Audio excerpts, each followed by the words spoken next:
This is Advocate Farheen Ansari and welcome back to my channel. Continuing the series of 12th SP Chapter 1 Introduction to Corporate Finance.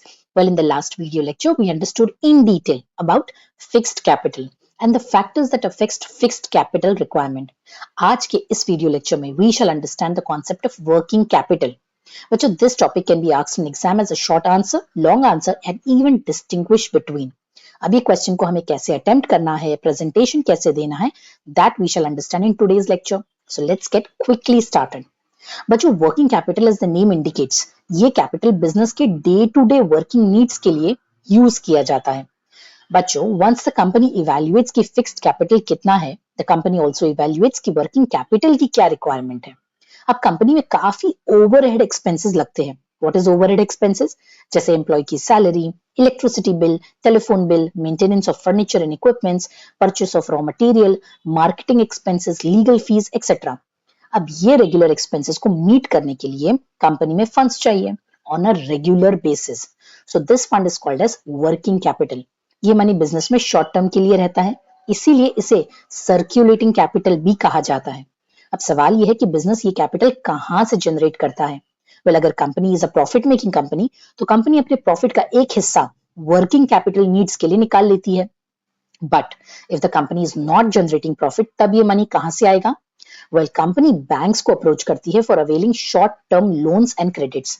ये loan का duration generally 6 to 12 months का होता है, after which the company has to repay the amount.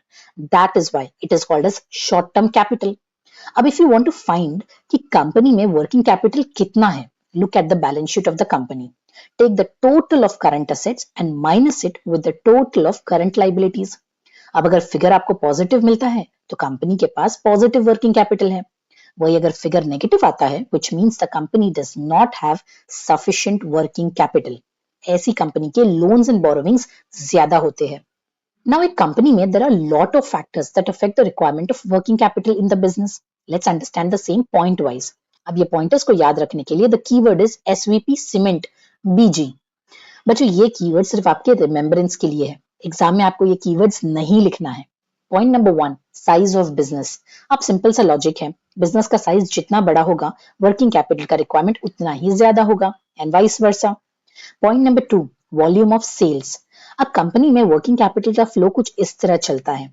पहले raw material purchase किया जाएगा, फिर उसे सेल करेंगे, सेल करके कलेक्शन आएगा, वो कैश से कंपनी का वर्किंग कैपिटल एक्सपेंसेस मीट किया जाएगा, फिर उसी पैसे में से कंपनी अगेन रॉ मटेरियल खरीदेगी. देन ये साइकिल चलता रहेगा. व्हिच मींस अगर कंपनी का सेल्स का वॉल्यूम ज्यादा है तो ऑफ कोर्स वर्किंग कैपिटल की रिक्वायरमेंट भी ज्यादा होगी, एंड अगर सेल्स का वॉल्यूम इज कम देन वर्किंग कैपिटल का रिक्वायरमेंट भी कम होगा. Number 3 is production cycle. बच्चों, the process of converting raw material into a finished goods को production cycle कहते हैं.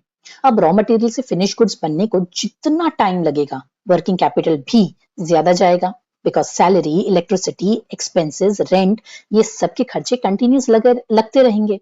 Take an example of furniture making company. Raw material यानी woods लाकर उसका चेयर बनाने तक का टाइम पीरियड ज्यादा है. कटिंग, पॉलिशिंग, फिनिशिंग सब में प्रोडक्शन साइकिल इंक्रीज होता है. वही मिल्क सप्लाई कंपनी में मिल्क फार्म से लाकर पैक करके मार्केट में सप्लाई करने का टाइम पीरियड इज क्विक, यानी less amount of production cycle. तो ऐसे बिजनेस का working capital needs daily basis पे जनरेट होता है. Point number 4 is credit control. बच्चों, the term credit means loan. अब इट इज इंपॉर्टेंट, उधारी की भी एक लिमिट होती है. अगर आप लोन पे लोन लेते जाओगे एंड पैसे जनरेट करने का कोई सोर्स ही नहीं है तो लोन एंड उसका इंटरेस्ट कैसे पे करोगे.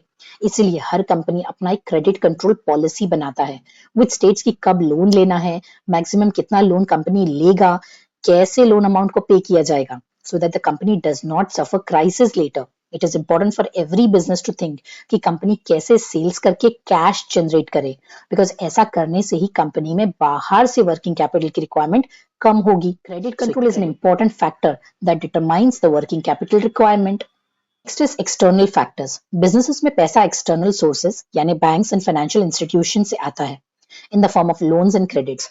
अगर बैंकिंग पॉलिसी कंट्री में लिबरल चल रही है towards businesses, तो company gets loan easily from the bank at lower rate of interest. And वही अगर banking policy country में conservative चल रही है तो businesses को लोन लेना महंगा पड़ता है because interest rate ज्यादा होता है. Next is management ability. Company के management and departments play a very important role in determining the need of working capital. कैसे? Well, अगर सारे department में proper coordination है, जैसे for example production and sales department, if the production of good is done on time and likewise the goods are sold on time, तो company की working capital needs external sources से कम होगी. लेकिन अगर production होने के बाद सेल्स डिपार्टमेंट सेल्स ही नहीं करेगा तो कंपनी की वर्किंग कैपिटल नीड्स बढ़ेगी या कम होगी? ऑफ कोर्स बढ़ेगी.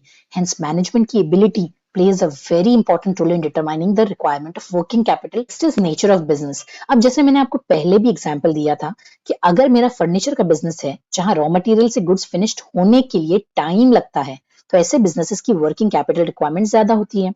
एंड वही if my business is into milk supply या कोई डेली कंजम्पशन प्रोडक्ट, वहां कैश डेली बेसिस पे जनरेट होता है. Hence, the working capital requirement in such business is low. Then point number 8, term of purchase and sale. Now a question is to you. आप बताओ, अगर business में sales तो है लेकिन सेल्स उधारी पे ज्यादा किया गया है तो ऐसे बिजनेस में वर्किंग कैपिटल की रिक्वायरमेंट ज्यादा होगी या कम? ऑफ कोर्स ज्यादा होगी, बिकॉज सेल्स तो हो गया लेकिन कैश ही नहीं आया. अब न्यू रॉ मटेरियल परचेस करने के लिए पैसे कहाँ से आएंगे? वही अगर बिजनेस में उधारी कम है तो ऐसे बिजनेस में वर्किंग कैपिटल रिक्वायरमेंट भी एक्सटर्नल सोर्सेज से कम लगती है. This is business cycle. अब बिजनेस में कभी रिसेशन पीरियड होता है तो कभी boom period. When the economy of the country is doing good, meaning लोगों के पास पैसे हैं चीजें खरीदने के लिए, तो डिमांड इंक्रीज होती है. व्हेन डिमांड इंक्रीजेस तो प्रोडक्शन भी इंक्रीज करना होता है, leading to purchase of more raw material.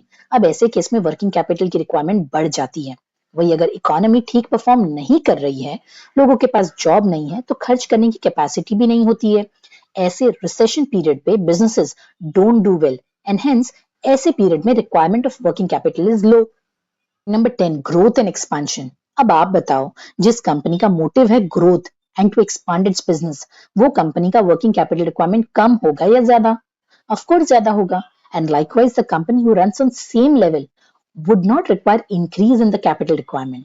So, bachcho, this was the explanation of working capital under the concept of capital requirement. Hope you've understood the same. In case of any questions, do let me know in the comments below. And for the notes on this topic, do join my Telegram group, of which the link is provided in the description below. Until we meet next time, thank you everyone. Bye-bye.